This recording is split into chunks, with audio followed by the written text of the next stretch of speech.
வாய் கைய வைக்கிற சுற்றம். எக்ஸ்கியூஸ் மீ பிரியாணி கொடுங்க. என்ன பிரியாணி மேடம்? என்ன பிரியாணில இருக்கு? சிக்கன் பிரியாணி, மட்டன் பிரியாணி, முட்டை பிரியாணி, பீப், பிரான், காடை, கவுதர், வான்கோழி. உனக்கு என்ன பிரியாணி மாமி?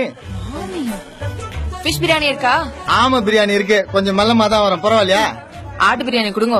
ஆஃபா ஃபுல்லா கோட்டரா? சீச்சி அந்த பழக்கம் இல்ல அவருக்கு. அளவு மாமி அளவு. ஒரு ஆள் ஒரே ஆள் சாப்பிடுற மாதிரி இதுல கொடுங்க. டிஃபன் பாக்ஸ்ல முட்டை வைங்கோ. ஆடு முட்டை போடட்டும், வைக்கிறேன். குழம்பு வச்சிருக்கீங்களா?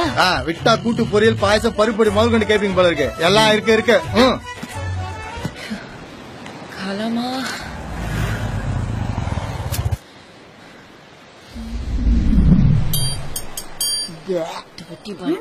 சீச்சி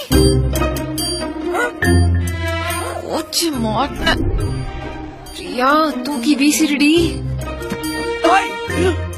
ஹாய் பிரியாணி. ஆயிஷா, நான் ஏன் லேட்டு நீங்க கேட்கவே இல்லையே. ஏன்? எனக்கு செம்ம பசியா, அந்த வேலை ஒரு ஃபுல் கட்டு கட்டிட்டு வந்துட்டேன். என்னது? பிரியாணி தான். பிரியாணியா? மட்டன் பிரியாணி ஃபுல் கட்டா? அப்போ இது உங்களுக்கு தான். வச்சுங்க.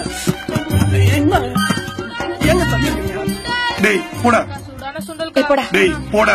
ஐயா சரியான கஞ்ச பிஸ்னாரி. ஓ வீட்ல இருந்து கட்டிட்டு வந்த லவ்ஸா? அதையாவது முதல்ல சாப்பிட்டு இடத்த காலி பண்ணுங்க. நடந்ததல பிரியாணி. ஆமால பிரியாணி சூடு வேற ஆறிடும். ஃபுல்லா சாப்பிட்டனா. சரி நீங்க இருக்கீங்க, ஒரு கை பாத்திர மாட்டீங்க? ஒரு கையா?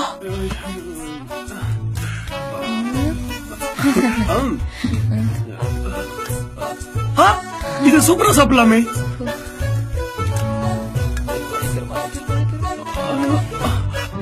கத்திரிக்காய் தொக்கு எங்க அம்மா ரொம்ப சூப்பரா செய்வாங்க.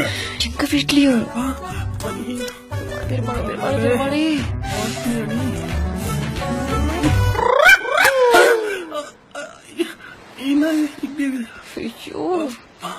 ஐஷா, உனக்கு இஸ்லாமோட 4வது கடமை என்ன தெரியுமா? கம்யூனிஸ்ட் சித்தாந்தம். நம்ம கிட்ட 3 ஆப்பிள் இருக்குன்னா ஒரு ஆப்பிள் எடுத்து போய் 7 கொடுத்துடணுமா. நான் போய் இந்த ஆப்பிள் கொடுத்துட்டு வந்துடுறேன். தெய்வமே இந்தாடா.